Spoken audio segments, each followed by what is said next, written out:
شروع کوم په نوم د لوی رب چې ډېر زیات بخښونکی او مهربانه دی. د ټولو نه اول خو د باجوړ غیرتي ولس ته سلام پیش کوم او آفرین ورته وایم چې لکه د غر د عالمي دهشتګردۍ ته دوی په میدان ولاړ دي او دا د پاڅونونو چې کومه سلسله شروع کړې ده، دا د مزاحمت چې کومه سلسله د باجوړ ولس شروع کړې ده، انشاءالله دا د پاڅونونو سلسله دا به د پښتونخوا وطن د امن زیره ثابتېږي. نو زه آفرین وایم د باجوړ ټولو ولس ته هم او چې څومره هم سیاسي ګوندونه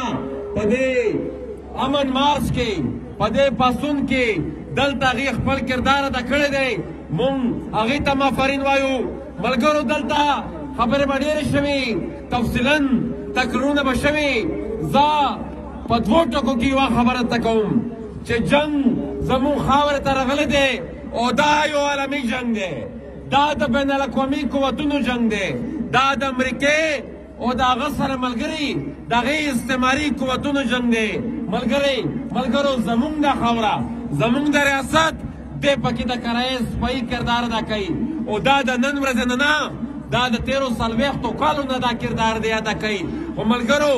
نن چې کومه ګټوره خبره ده، کومه د ګټې خبره ده، کومه خبره مونږ ته چې لږ ډېر سکون راکوي، هغه دغه ده چې قام پاڅېدلی دی د باجوړ نه والا تر چمن پورې پاڅېدلی دی، د وزیرستان نه والا تر سواته پورې پاڅېدلی دی او دا ولس او دا قوم چې کوم پاڅېدلی دی دا به د پاکستان ریاست د جرنیلانو هم هره منصوبه ناکاموي او دا به د امریکې هم هره منصوبه ناکاموي. ملګرو نن چې سهار را روان وم د اخبار یو زړه ټوکړه مې د مخې نه تېره شوه، دا 13 جولای د 9 اتیایم په هغه وخت افغانستان دپاره چې کوم د امریکې ایچ او پیټر تومسن دغه یو اخبار په بیان کې راغلی و، نن سهار زما د مخې تېر شو. په هغه کې دا وایي چې د افغانستان د امن دپاره باید ډاکټر نجیب خپل حکومت پرېږدي. ملګرو دغه قسم خبرې، دغه قسم مفروضې، دغه قسم بیانونه دا وخت په وخت د اشرف غني په وخت کې هم راغلي وو. دغه شانتې خبرې ملګرې نن سبا بیا شروع شوې دي. بله ورځ د پاکستان وزیر داخله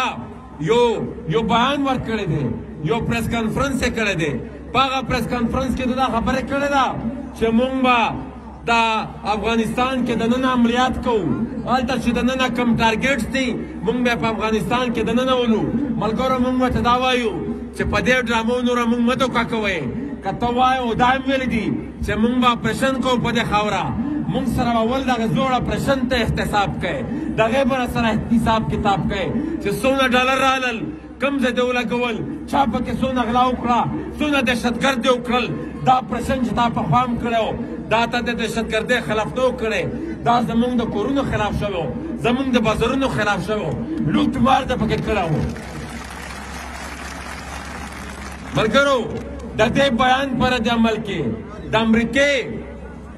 امریکې دا اوس موجوده د سټیټ ډپارټمنټ چې کوم ترجمان دی نیک پرایس، هغه هم بیا یو پریس ریلیز صحافیانو ته په یو خبرو کې یو دا خبره وکړه چې پاکستان چې څه کوي مونږ به ملګرتیا کوو. ملګرو د امریکې یو مقصد دی، هغه مقصد دا دی چې هغه په دې خاوره باندې جنګ غواړي، هغه دلته زمونږ په دې ګاونډ کې چې کوم نوره بین الاقوامي قوتونه دي هغه د هغې د اقتصادي پرمختګ لار نیسي. خو د دې دپاره هغه ته یو شی چې کوم هغه ته واره کوي او دا د نن ورځې نه دا تشدد، دا مرګ ژوبله، دا بدامني، دا د امریکې او د هغې سره چې څونه هم د هغې استعماري قوتونه ملګري دي. ملګرو دا د هغې یو ټول دی،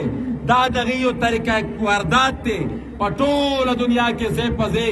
په دغه شانې طریقو سره هغې د هغې علاقې امن خراب کړي او بیا وایي چې زه درځمه. ملګرو مونږ ورته دا وایو چې 13 15 کاله تاسو جنګ وکړو، کومه ګټه د اسلام وشوه، کومه ګټه د پښتون شوه کومه زما پکې تشه تباهي شوې ده که ګټه هم ده هغه هم د امریکې شوې ده او که دلته پکې هم چا ګټه کړې ده هغه د پاکستان جرنیلان دي چې اکاونټونه یې د سویټزرلینډ په بینکونو کې ډک شوي دي ملګرو په دې خبره به ځان پوهوو چې دا جنګ دلته زمونږ په خاوره د 40 کالو نه که د مجاهدینو په نوم و که د طالبانو په نوم و یا اوس بیا د طالبانو په نوم دی یا د داعش په نوم دی چې په هر نوم دلته جنګ کیږي او کم یو قوت هم کوي ملګرو دا دهشتګرد دی دا جهاد نه دی دا فساد دی دا د خاورې تباهي ده بربادي ده موږ به د دې لار نیسو ملګرو دا اوسنی جنګ دا د وار اون ټیرر دا ایکشن ریپلای ده دا دغه ایکشن ریپلای ده او هغه هماغه زوړ حساب کتاب دې بیا ریپیټ کول غواړي خو ملګرو تیر وار زمونږ منحص القوم یو مسله دا وه چې دی یو جنگ راوړو یو تباهي راوړه زمونږ خلک ورته دومره پوه نه وو دومره دومره اویر نه وو دومره په دې خبره باندې سر نه وخلاط موږ ورته دا وایو چې امریکې ای د پاکستان ریاسته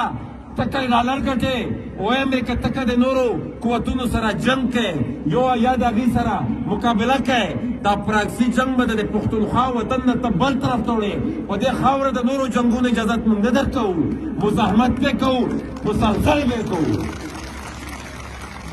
او ملګرو د دې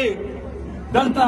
د مختلفو سیاسي پارټیو خلک په ناست دي خو زه یو خبر وکړم چې دا زموږ د پښتونخوا وطن متعلق و د افغانستان متعلق د دې متعلق د ټول پاکستان چې د څونه مین سټریم پاکستان متوایي چې دا څونه هم مین سټریم پاکستان متوایي د دې ټولو نظر د افغانستان دپاره یو شان دی چې هغوی دا وایي چې دا لرو پر افغان وطن دا چې مونږ د خپلو ګټو دپاره استعمال کړو دا زمونږ د خپل معاشي پرمختګ دپاره استعمال کړو ملګرو زمونږ خاوره استعمال کړه دته ګټې هم پورته کړي دي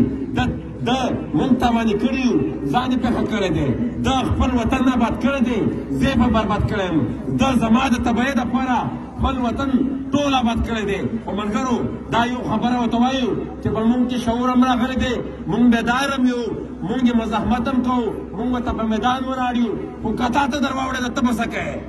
ته به څه کوې که تا ته در واوړې ده او دا یو خبره ده چې په دې لوبه کې به دې ځلې خامخا دې نښلي په دې لوبه کې به دې ځلې خامخا دې نښلي او ما بله ورځ پارلیمنټ کې هم دا خبره ورته کړې وه چې دا جنګ دا کومه منصوبه دا کومه تجربه یا نوی پراجیکټ یا د وار اون ټیرر د دویم فیز کوم چې ته زما خاورې ته راوړې دا به دا ټک د اخوا هم در واوړي خو ملګرو مونږ یو ځای هم نه خوشحالېږو چې چېرته تشدد وي مونږ په تشدد د دنیا په یو ګوټ کې هم نه خوشحالېږو خو ملګرو دا هم یو حقیقت دی دا هم یو حقیقت دی چې زما د وینې سره لوبې کوي چې زما په وطن اور بلوي نو دا اور به دته خامخا وراوړي داسې نشي کېدی چې زما په وطن دی اور بلوي او دی به ترې په ارام کې وي ملګرو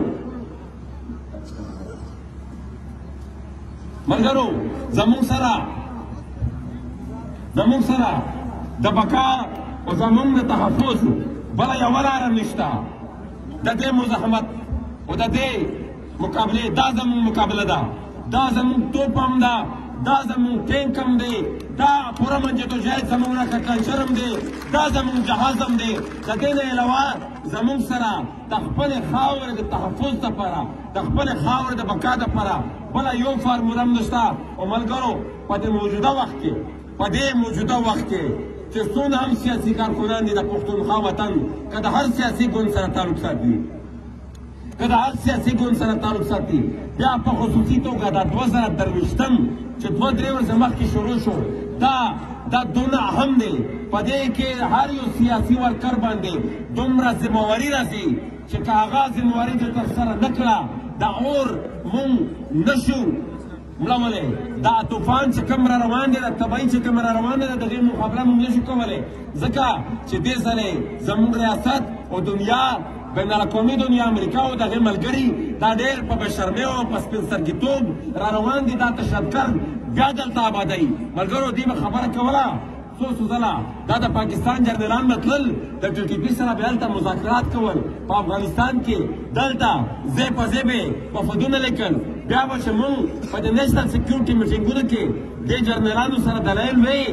هیڅ قسمه دلیل به نه و سره هیڅ قسمه جواب به نه و سره مونږ په دې خبره پوه شو چې دې یې ښه په سپین سرګیتوب راولي او دا د رایې وستل مونږ ته په هغه وخت هم ویلي چې دا مذاکرات چې ته کوې دا طالبانو ته لار ورکوې دا دهشتګردو ته ته بیا یو ځل بیا لار ورکوې او په پښتونخوا وطن کې آبادوې او د پښتونخوا وطن واک او اختیار ته دې ورکوې ملګرو څوک هم چې د اپریشن خبره کوي مونږ د دهشتګردۍ خلاف یو او اپریشن ته نه پرېږدو اپریشنو ته نه پرېږدو ځکه چې ده ته پته ده د یو کور ورته پته ده د یوې ټیکانې ورته پته ده او د هغې خلکو نه د باید تپوس هم وشي د هغې جرنیلانو د باید احتساب هم وشي چا چې د مذاکراتو په نوم باندې دلته دا دهشتګردي بیا وده کړې ده ملګرو زه اجازت ته نه غواړم یو ځل بیا په دې هیله په دې تمه چې په دې روان په دې موجوده کال او د دې نه مخکې هم د دې خاورې هر یو بچی د دې خاورې هر یو سیاسي ورکر باید چې څومره فعالیت نه هغه کار اخیستی شي ځکه چې په وطن باندې دا ډېر سخت را روان کال دی نو باید موږ مسلسل دغه شانتې خپل مزاحمت جاري وساتو که دا مزاحمت په پرېښودو ملګرو کیسه به ډېره خراب وي زه د غفور لیوال صاحب په د یو څو شعرونو اجازت ته نه اخلم چې د بشر د حق په دغه زمانه کې د بشر د حق په دغه زمانه کې د خپل رور تربور په قتل کې ښاغليه د بشر د حق په دغه زمانه کې د خپل رور تربور په قتل کې ښاغليه او ستا د ټول ټبر د ورکې تړون شوی ستا د ټول ټبر د ورکې تړون شوی ستا د ټول ټبر د ورکې تړون شوی د خپل ولس په وینه ګړېدلیا د دنیا خپله وسله ستا په اوږو یخې دنیا خپله وسله ستا په اوږو یخې د ټوپک شپېلې ته خپل رور درولیا څو ملنګ ځوانان د بیا په مینه ګرځي څو ملنګ ځوانان د بیا په مینه ګرځي ټوپک کېږده غوږ ورته کېږده ټوپک کېږده غږ یې واوره سم حلیه ډېره مهرباني شکریه